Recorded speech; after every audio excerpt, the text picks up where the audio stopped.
Samedi 30 et dimanche 31 octobre, venez assister au premier week-end du festival Forêt et Saveurs d'automne à Joinville. Dégustez sur place ou emportez avec vous les produits du marché du terroir et de truffes. Petits et grands apprécieront la déambulation des déracinés au sein du château du Grand Jardin et participez à des conférences autour des activités liées à la forêt. Plus d'informations sur le site internet et les réseaux sociaux de l'Office de tourisme du bassin de Joinville. Les clubs sportifs se mobilisent pour Octobre Rose. Joinville, désormais une ville sans tabac. Un nouveau café vient d'ouvrir à Contrisson dans la Meuse.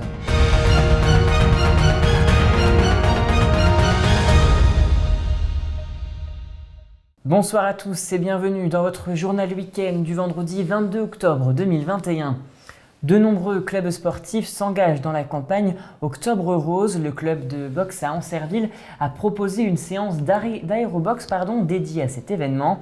Une bonne occasion de faire du sport et de participer à une bonne cause, puisque tous les dons récoltés ont été reversés à l'association Octobre Rose. Regardez ce reportage. La mobilisation dans le cadre d'Octobre Rose se poursuit pour de nombreux clubs sportifs qui s'engagent dans la lutte contre le cancer du sein. À Ancerville, le club d'aérobox, qui est un mélange de mouvements aérobiques et de boxe, s'est réuni ce jeudi lors d'une séance dédiée à Octobre Rose. On a eu une dame, il y a 3-4 ans maintenant, qui sortait d'un cancer du sein. Voilà. Et on s'est dit, oui, c'est vrai qu'on n'en parle pas assez. On s'est dit, non, on va y participer, oui, on est des femmes aussi. Bon, c'est vrai que c'est plus des femmes, on n'a pas beaucoup d'hommes. Et du coup, on a dit, oui, il faut vraiment qu'on fasse de la prévention là-dessus. Faire de la prévention et récolter des dons étaient les principaux objectifs de cette séance. Pour les sportives, associer le sport, la santé et la poitrine est loin d'être un sujet tabou, bien au contraire. Dans le sport, les femmes, surtout quand c'est du sport en loisir qu'on fait occasionnellement, on ne fait pas forcément attention à notre poitrine et fait est dit, c'est que le sport, si la poitrine n'est pas bien maintenue, ça peut faire des micro-fissures et ça peut entraîner des problèmes au niveau de la poitrine. Donc le sport, on y vient en fait, on parle souvent avec les filles de maintien, de ce qu'il faut mettre comme brassière ou comme soutien-gorge pour éviter tout souci à la longue. Durant près de 2 heures, la dizaine de sportifs vêtus principalement de rose s'est défoulée sur de la musique rythmée, mais surtout pour la bonne cause, puisqu'une participation de 2 € était demandée pour être ensuite reversée à l'association Octobre Rose. Un geste primordial pour les participantes. Alors c'est très important pour moi par rapport à la prévention du cancer du sein, sachant que j'ai été touchée personnellement. C'était plus ma maman, voilà, donc c'est quelque chose qui me tient à cœur et qui me touche. Le cancer du sein, donc c'est important, on sait potentiellement qu'on peut tous être touchés.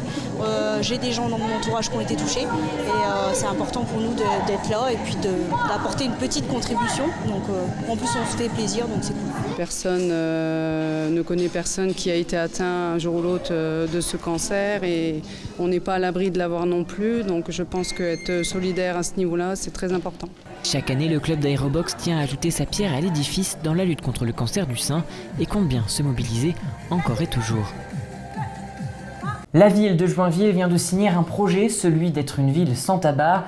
La consommation de tabac reste toujours la première cause de mortalité prématurée. Certains élus s'engagent donc dans cette lutte. Dans le Grand Est, où l'on compte 1,2 million de fumeurs quotidiens, 3 villes ont donc décidé d'agir. Joinville en Haute-Marne, Mulhouse dans le Haut-Rhin et Thionville en Moselle. Ces villes pilotes vont expérimenter dans les prochaines années de la mise en œuvre adaptée à l'échelon local d'un ensemble de mesures de lutte contre le tabagisme. L'ambition est d'améliorer la santé et la qualité de vie de leurs habitants, fumeurs ou non, en devenant à terme des villes libres sans tabac. Écoutez. L'objectif, c'est effectivement que la tendance s'inverse, s'accélère sur Joinville. Il y a comme au niveau national, il y a un certain nombre de fumeurs encore. C'est d'inverser, d'accentuer cette tendance vers le non-tabac qui est bien meilleur pour la santé de tous. On va mettre en place des espaces sans tabac aux abords des écoles. Ça va être notre priorité. Puis petit à petit aussi, on mettra des parcs, nos parcs sans tabac également. Mais cela dit, on restreint pas non plus entièrement toute la ville. On ne la met pas sous cloche anti-tabac. Il y aura des espaces bien sûr pour les fumeurs, mais on souhaite vraiment respecter pour ceux qui ne souhaitent pas fumer ou qui souhaitent arrêter de fumer des espaces réservés. Et passons à présent au chiffre du jour qui est de 100, annoncé hier jeudi 21 octobre par le Premier ministre Jean Castex. Cette aide de 100 € se verra versée aux 38 millions de Français qui perçoivent moins de 2 000 € net par mois.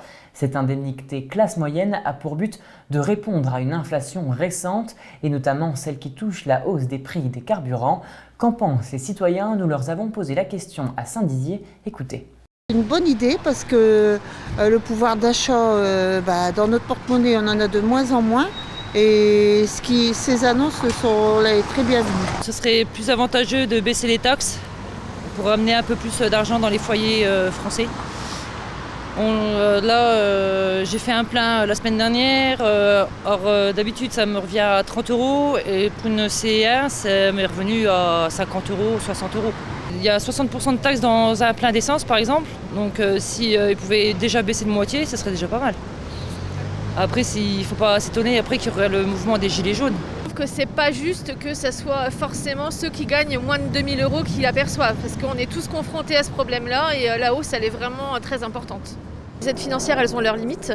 Ce qu'il faut, c'est rémunérer plus les gens qui travaillent. Voilà, le problème, il est là.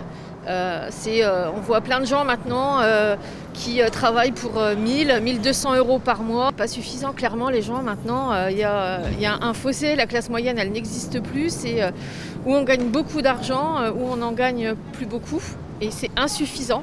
Donc je pense que le sujet de fond, il est là. C'est que la valeur travail, elle redevienne vraiment une priorité. Daniel Toussaint a ouvert un café à Contrisson dans la Meuse.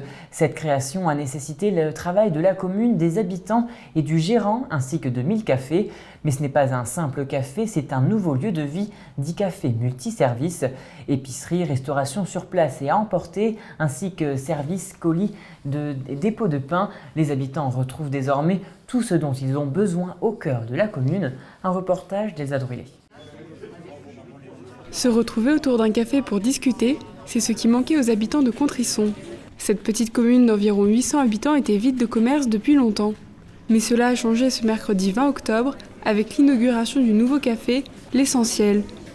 Il propose divers services tels qu'une épicerie ou de la restauration et les Contrissonnais comptent bien en profiter au quotidien. Un petit peu pour tout, les achats de dernière minute, assez souvent, le pain, tous les jours sûrement. Donc là on a pris le repas de midi. J'ai pas le temps de cuisiner aujourd'hui, alors du coup j'en ai profité. On attendait l'ouverture avec impatience. L'Essentiel est le premier commerce en Meuse faisant partie du réseau 1000 cafés qui a pour but de recréer du lien social dans les villages de France en créant des cafés. En fait, 1000 cafés est opérateur, c'est-à-dire qu'à la fois nous investissons pour la création du fonds de commerce du café multiservice que vous voyez ici d'une part, et on recrute le géant, donc Daniel Toussaint, et on l'a aussi accompagné sur tout le parcours de création d'entreprise, donc des formalités administratives, aux prévisions financières du projet, la mise en place des différentes activités multiservices que vous trouvez dans le café, et on l'a donc aussi formé via un parcours de formation d'environ 8 jours. Quand on n'a jamais eu d'entreprise ou ouvert de commerce, on ne sait pas toujours tout. Donc heureusement, 1000 cafés est avec nous, la mairie aussi.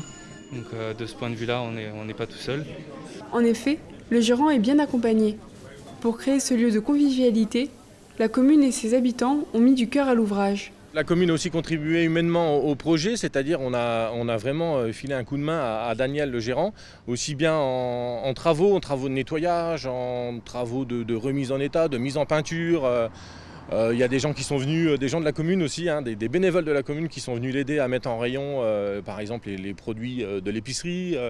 Il y a quelqu'un qui travaille un petit peu dans la restauration qui est venu l'aider aussi à faire les premiers tests en restauration. Donc voilà, il y a eu vraiment une synergie autour de l'ouverture du café.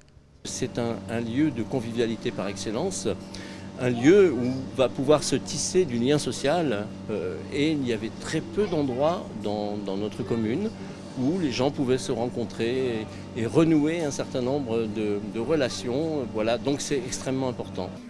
Grâce à ce café et les animations qu'il proposera, Contrisson espère revenir à la vie, revenir à l'essentiel. Et voilà, c'est la fin de cette édition. Merci à tous de l'avoir suivi. Dans un instant, vos prévisions météo de demain. Très belle soirée. Toute l'actualité qui vous concerne, à voir et ou à revoir, dès maintenant sur puissancetélévision.fr et sur notre application mobile. besoin d'envoyer des fichiers, même de très très gros fichiers? Suisse Transfert. Jusqu'à 50 Go, gratuit, sans inscription, et vos données restent en Suisse.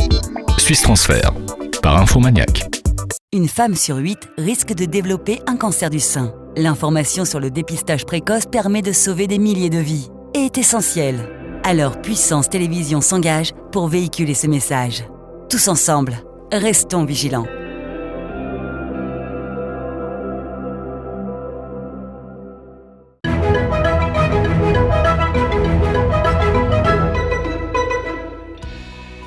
Bonsoir à tous. Demain matin, le ciel sera partiellement nuageux, accompagné de brouillard à Bar-le-Duc et à Vitry-le-François.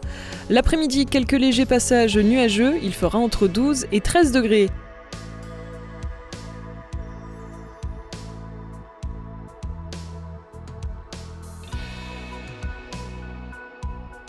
Demain, samedi 23 octobre, nous fêterons les gens. Très bonne soirée avec Puissance Télévisions.